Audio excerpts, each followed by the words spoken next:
రాజకీయాల్లో ఎవరు ఎప్పుడు ఏ స్థితిలో ఉంటారో చెప్పలేం. ఎందుకంటే ఒకసారి ఓటమి ఎదురవుతుంది, మరోసారి గెలుపు తడుతుంది. అయితే రాజకీయ అవసరాలు కూడా అంతే. ఎవరితో ఏ అవసరం వస్తుందో చెప్పలేం. ఇప్పుడు వైసీపీ అదే పరిస్థితిలో ఉంది. ప్రత్యర్థి పార్టీలను ఓ రేంజ్ లో వేసుకోవడం వైసీపీకి తెలిసినంతగా మరొకరికి తెలియదు. అయితే ఈ విషయంలో జనసేన కూడా బాధితురాలే. ఎందుకంటే జనసేనను టార్గెట్ చేసుకుని వైసీపీ చేయని ప్రచారం అంటూ లేదు. మొన్న జనసేన సంపూర్ణ విజయం, వైసీపీ దారుణ ఓటమితో ఈ ప్రచారం కొట్టుకెళ్లిపోయింది. కానీ ఇప్పుడు అదే వైఎస్ఆర్ కాంగ్రెస్ పార్టీ భారత చైతన్య యువజన పార్టీ అలియాస్ బీసీవై పార్టీపై ఆధారపడుతోందన్న టాక్ ప్రారంభమైంది.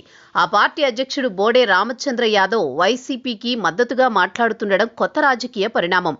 చిత్తూరు జిల్లాకు చెందిన బోడే రామచంద్ర యాదవ్ భారత యువజన చైతన్య పార్టీని ఏర్పాటు చేశారు. బడుగులకు రాజ్యాధికారం అన్న నినాదంతో ఈ పార్టీ స్థాపించారు. పారిశ్రామికవేత్త అయిన బోడే రామచంద్ర యాదవ్ కు కేంద్రంలో మంచి పట్టుంది. 2019 ఎన్నికలకు ముందు పొలిటికల్ ఎంట్రీ ఇచ్చిన జనసేన తరపున పుంగనూరు నుంచి పోటీ చేశారు. కానీ ఓటమి ఎదురైంది. కనీసం డిపాజిట్లు రాలేదు. అయితే తర్వాత భారత చైతన్య యువజన పార్టీని ఏర్పాటు చేశారు. కానీ అప్పటి మంత్రి పెద్దిరెడ్డి రామచంద్రారెడ్డి బీసీవైని టార్గెట్ చేశారు. పలుమార్లు బోడే రామచంద్ర యాదవ్ ఇంటిపై దాడి కూడా జరిగింది. కేవలం వైసీపీని వ్యతిరేకంగా పెద్దిరెడ్డి టార్గెట్ చేస్తూ చంద్రబాబు బీసీవై పార్టీ వెనుక ఉన్నారనేది అప్పట్లో ఓ విమర్శ.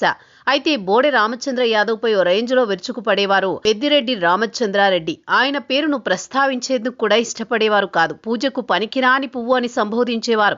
గతంలో బోడే రామచంద్ర యాదవ్ పై దాడి జరిగినప్పుడు అప్పటి ప్రతిపక్ష నేత చంద్రబాబు ఖండించారు. ఒక సాధారణ నేతగా ఉన్న బోడే రామచంద్ర యాదవ్ విషయంలో ప్రతిపక్ష నేత స్పందించడం అప్పట్లో సంచలనమే.